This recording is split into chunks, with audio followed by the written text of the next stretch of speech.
Film ini bercerita tentang kisah perselingkuhan dua ibu muda, merasa bosan dengan kehidupan sehari-hari yang dijalani.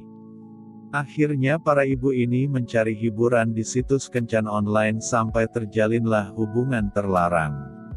Akankah selingkuh itu selamanya indah? Ini dia alur cerita filmnya.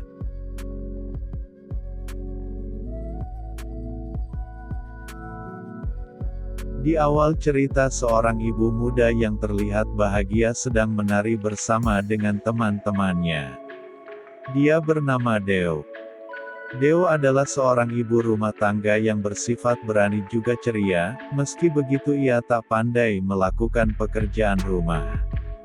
Di balik sifat cerianya, ia merasa jenuh ketika berada di rumah sendirian. Cerita berpindah di sekolah, terlihat seorang wanita sedang membagikan makan siang di kantin sekolah.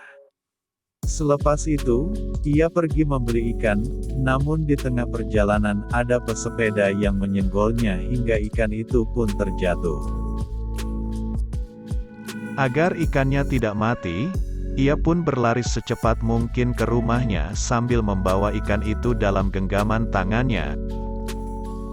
Wanita ini dipanggil Small Bird, itulah julukan dalam situs kencan online. Malam harinya ia sibuk mengobrol di situs kencan.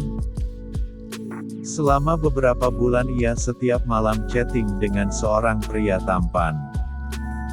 Pekerjaan suaminya sebagai polisi, membuatnya sangat sibuk sehingga jarang pulang ke rumah. Begitu juga dengan anaknya yang bersekolah sampai malam hari. Tetapi berbeda halnya dengan Deo, ia mengobrol dengan pria muda di situs kencan online karena merasa lelah dengan suaminya yang juga pernah berselingkuh selama 3 tahun. Keesokan harinya, pertemuan pun telah direncanakan. Setelah suami dan anaknya pamit untuk pergi, wanita ini segera bersiap untuk kencan buta. Mawar merah adalah penanda pertemuan mereka. Dia pergi ke sebuah kafe dan menunggu pria yang disukainya. Dengan gugup dan malu-malu akhirnya pria idamannya pun datang, sebut saja pria ini si Joni. Dengan perasaan senang wanita ini bercerita pada si Joni bahwa ia sudah menikah di usia yang sangat muda dan kini mempunyai seorang anak. Percakapan pun berlanjut sebagai obrolan santai.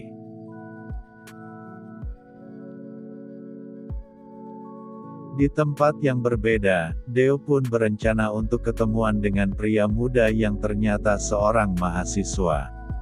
Sebut saja pria itu si Boy. Secara terang-terangan Deo membicarakan tentang seks bersama si Boy yang ternyata masih perjaka.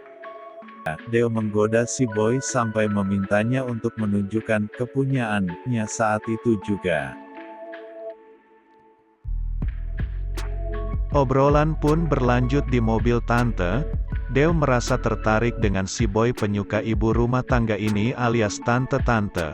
Mereka pun makan di sebuah resto, hingga terpikir oleh tante untuk membuktikan kejantanan si Boy dan mereka pun pergi ke suatu tempat.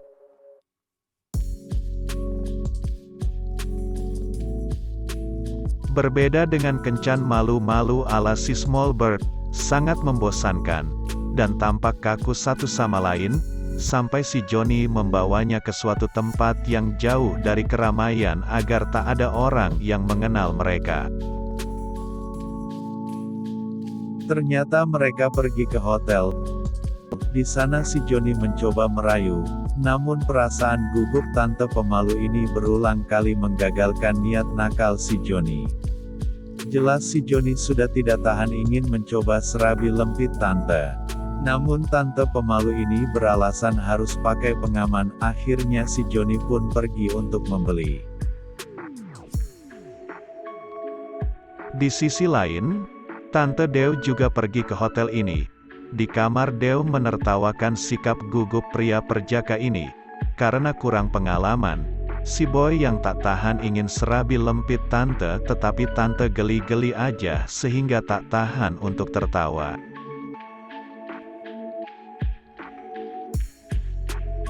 Akhirnya tante meminta mahasiswa ini untuk tenang dan bersikap serius dan mereka pun bercocok tanam.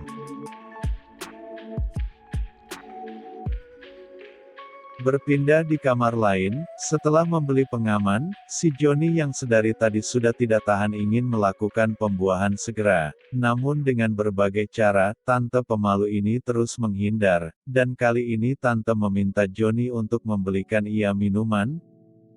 Dengan perasaan kesal, akhirnya Joni pergi lagi.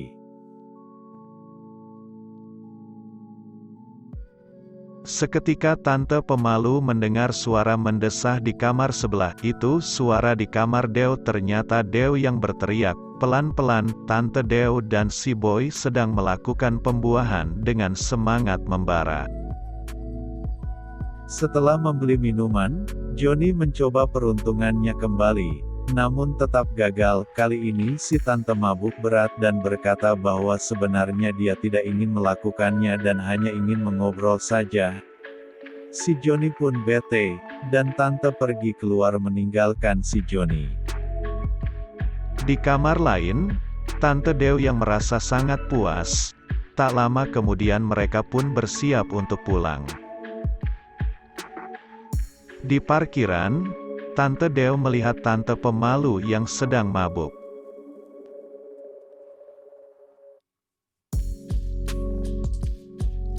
Keesokan harinya, tante pemalu bersama anaknya sedang berbelanja. Tanpa sengaja ia melihat tante Deo, namun bukan bersama pria yang kemarin di hotel. Cerita berpindah di kediaman tante Deo. Karena tak pandai memasak, makanan pun gosong. Suaminya menegur agar memperhatikan masakannya, namun tante cuek saja.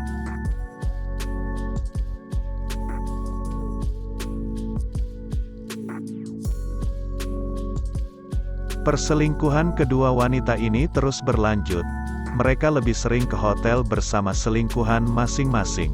Akibat kesepian dan kurang perhatian dari suami, hingga mencari kesenangan di luar.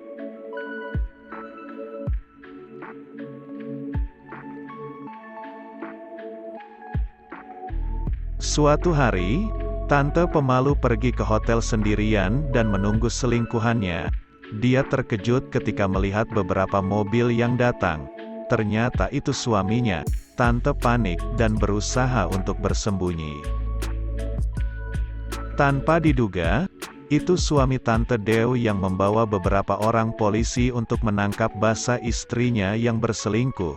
Salah satu polisi itu adalah suaminya tante pemalu. Di saat yang sama, selingkuhan tante pemalu pun datang. Si Joni pun panik ketika mengetahui suami tante ada di sana dan seorang polisi. Setelah tante Deo dan si boy tertangkap, tante pemalu pun pergi melewati jalan yang berbeda dengan si Joni. Ketika hendak pergi, ada mobil yang menghalangi mobil polisi. Kesempatan ini dimanfaatkan tante Deo untuk kabur. Polisi dan suami mengejarnya. Si boy pun ikutan kabur. Kini tante Deo jadi buronan. Karena tak punya uang dan tak ada yang mau membantu, tante Deo melihat tante pemalu, lalu meminjam sejumlah uang untuk ongkos. Tante Deo pergi ke rumah temannya untuk bersembunyi. Berbeda halnya dengan tante pemalu yang semakin sering bertemu dengan si Joni.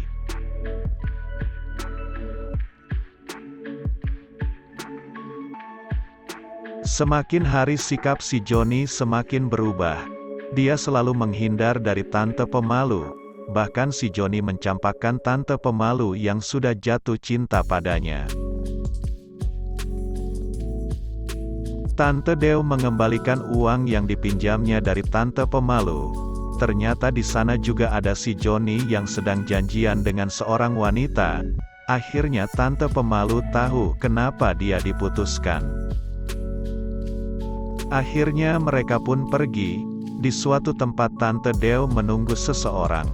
Tak ada kapoknya, dia janjian dengan si Boy. Karena merasa jadi obat nyamuk, Tante Pemalu pun menunggu di luar mobil. Saat sedang berduaan di dalam mobil, ternyata ada yang mengikuti Tante Deo. Mereka pun akhirnya pergi dari tempat itu. Dengan terpaksa si Boy diturunkan oleh Tante Deo. Karena mobil itu terus mengikutinya, Tante Deo pun mengebut hingga mobil pun menabrak pohon. Mobil Tante Deo pun rusak. Kedua tante ini akhirnya mengobrol dan menceritakan kisah perselingkuhan mereka masing-masing. Saat sedang mengobrol, si Boy pun lewat di depan mereka. Dengan sok tahu, si Boy berusaha memperbaiki mobil. Awalnya mobil menyala dan mereka pun naik pergi. Tak lama kemudian, mobil Tante Deo mengeluarkan asap hingga meledak. Kedua tante ini berakhir di rumah sakit. Kini keduanya lebih akrab satu sama lain. Saat di rumah sakit, tiba-tiba si Joni meminta Tante Pemalu untuk pergi dengannya ke suatu tempat. Ternyata dia mengajaknya ke hotel lagi. Dengan kondisi yang sedang sakit, si Joni berusaha merayu dan meminta Tante untuk melakukan mantap-mantap. Tante yang sakit hati karena sudah diputuskan akhirnya memukul si Joni dengan tongkatnya. Kini, saat merasa jenuh ataupun kesepian, kedua tante ini bertemu dan pergi bersama.